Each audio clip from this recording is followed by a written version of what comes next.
Now, could you do it cheaper than that? You probably could, but I just wanted to give you that example to show you that our growing techniques are not.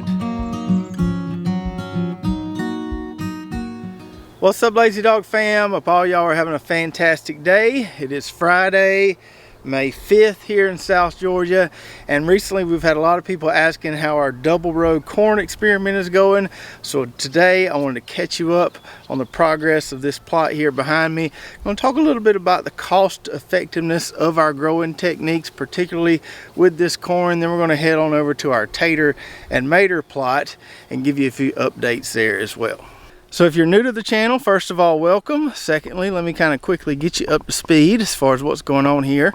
So we've got a 30 by 35 plot of sweet corn, and as opposed to planting single rows 30 to 36 inches apart like we normally do, this year we decided to try planting double rows, and we put our drip tape lines 40 inches apart to give them a little more room since we were planting double rows.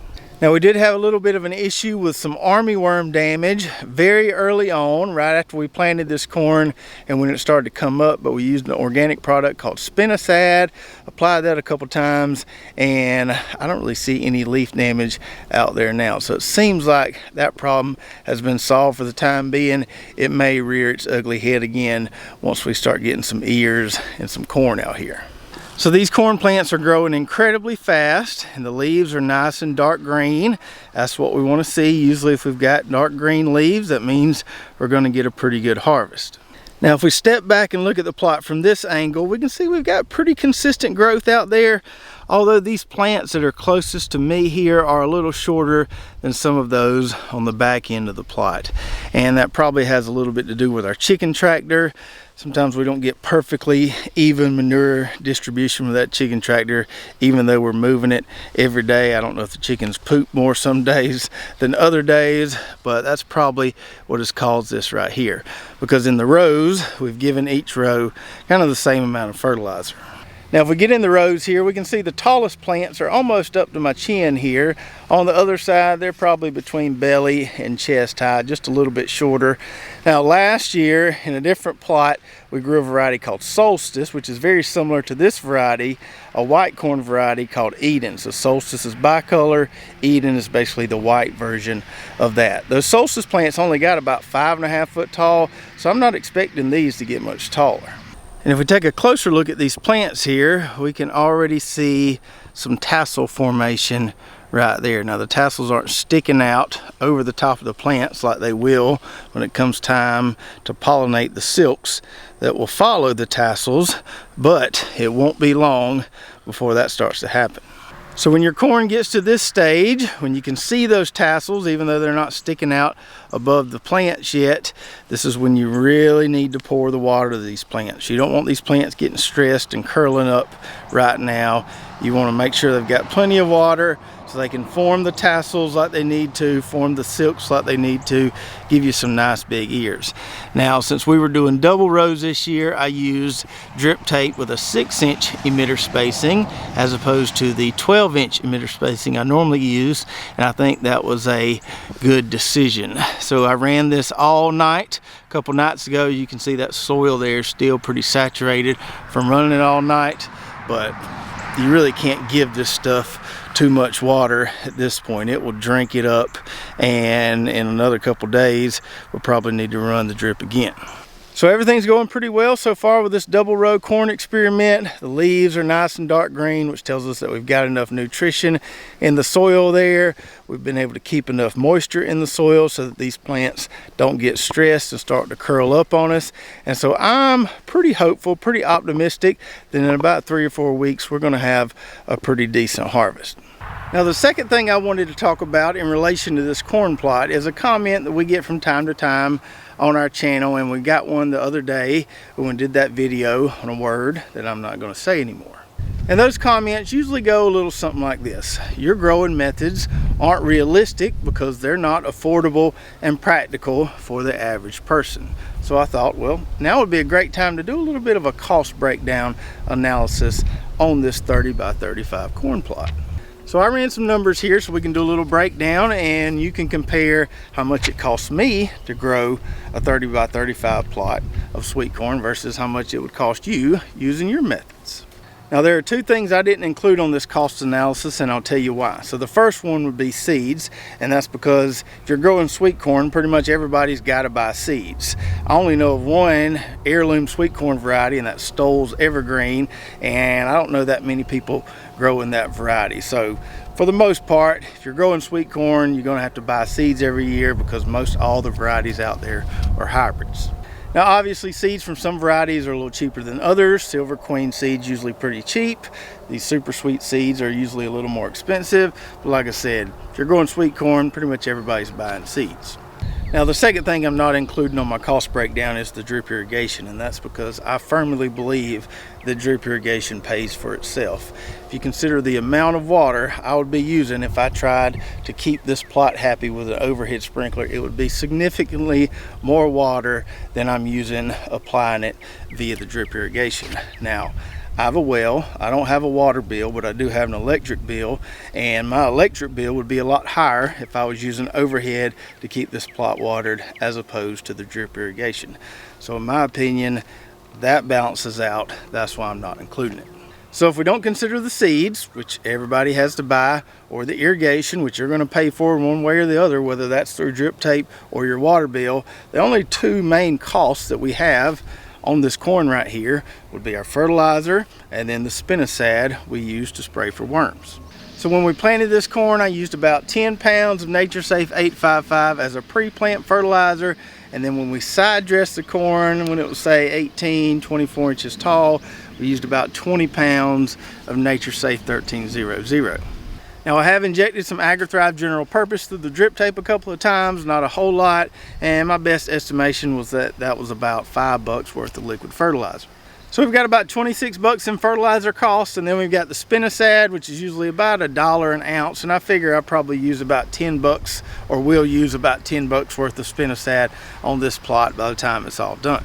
So if we're just looking at the cost of my growing methods, the way I do it versus maybe the way you do it, not counting the costs that everybody has to incur, which are seeds and irrigation, we've spent 36 bucks to grow out this 30 by 35 plot of sweet corn. Now, when I planted this, I planted almost a whole bag of seeds that had 1,000 seeds in it. So I think it's fair to assume we've got somewhere close to 1,000 stalks of corn out there. We should at least get 1 ear per stalk, maybe 2 ears per stalk. We'll just say that's going to be 1,000 ears of corn.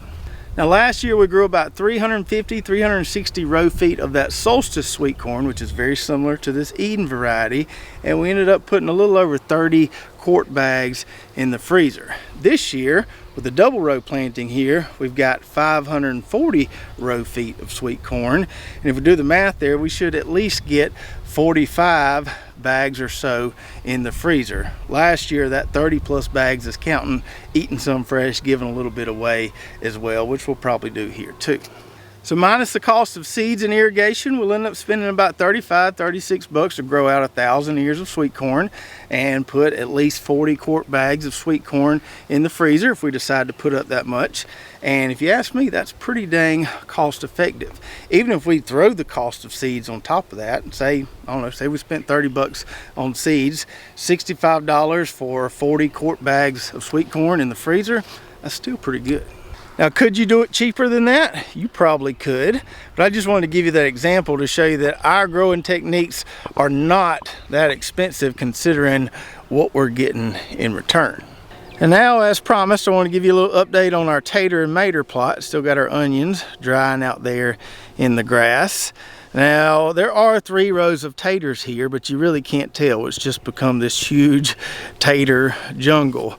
The plants were upright at one point, but they got so big they all kind of just started falling over a little bit and mingling together. The plants still look nice and green and healthy. No real signs of dying back yet, but we're going to have to find our heels there when we go to dig these things because we've just got a jungle right now. So this spring has been the coolest spring I can remember in a long time here in South Georgia, which has been great for our taters. When temperatures start getting in the upper 80s, low 90s, that's when taters start taking a beating. Now, it's supposed to warm up pretty significantly next week, supposed to get in the high 80s and low 90s, so we'll see what happens then. But thankfully, we're nearing the end of the road with these taters. We planted these mid to late February, so we're coming up on 90 days or so. I'd like to be able to make it about 100 days before we see complete dieback there. So hopefully we can get at least a few more weeks of growth out of these. Now, next to those taters, we've got our 2 rows of determinate tomatoes. We've got a row of red snapper here, row of roadster here. Got those held up with the Florida weave. These plants are looking pretty good, starting to put on a lot of blooms and starting to really bush out a lot. Now, I told y'all I was gonna show y'all every time we added a line of string, so I think we're ready for a 3rd line. Let me go ahead and knock that out real quick. Now, as these plants get more bushy and we add our 3rd, 4th, 5th, 6th, maybe even 7th line of string, really important to keep your line nice and tight when you're doing the weave. I think that's where most people mess up when the weave doesn't work for them. They either put too many plants between posts or they don't keep their lines nice and tight when they're weaving. That's why I like the little box on the hip method here, because I can guide with one hand and I can use my other hand to keep the string nice and tight. So we're going to tie it off right here, and we'll go ahead and run a 3rd line of weave on these. Alright, so now our 3rd line of string is in place for both of those rows, making sure we keep everything nice and tight there. At this rate, we'll probably end up having about 7, maybe at least 7 lines of string by the time it's all over with. We've been adding about a line every week and a half. And then lastly, I wanted to show you these indeterminate tomatoes here. So over the last week, I've added string hanging from our conduit there all the way down. We have 1 tomato clip on each plant. We pruned up the bottom of each plant. Got a little bamboo stake there. Got it tied off to keep our string somewhat tight. I got all the plants done in these 2 rows except this one right here. This is the one that broke in the high winds the other day, and it looks like it's going to recover, but I'm just waiting on it to recover a little bit before I string it up. Now, as I told you on that video, when we set up this type of trellis, the hanging string trellis or the trellis to make you jealous, whatever you want to call it, there's several different modifications of this. Some people do a double stem technique where they basically top their tomato plants, make them fork off, and then run 2 lines of string per plant. Some people just do a single stem. I experimented with it a little bit last year, and I like the single stem technique because it keeps my plants a little more open. If they get too bushy, I start getting some leaf-footed bug issues early to mid-summer, and when I'm spraying the plants, I can't get good coverage over the plants, and that's the key when using organic insecticides, is coverage. So the single stem technique allows me to cover the plant well and reduce all that bug damage. Now, yes, I'm probably getting fewer tomatoes than if I were to do a double stem technique, but we've got plenty of plants here. It'll be okay. So I hope you enjoyed the video today. Be sure to check out our affiliate links in the description below, and go check out our website, lazydogfarm.com. And if you want to see how we set up this plot for double row corn planting and planted the corn, check out this video right here. We'll break it all down, show you step by step how we did it, and even talk about some of the different varieties of corn and why we like these augmented super sweet varieties. So check that out, and we'll see you next time right here at Lazy Dog Farm.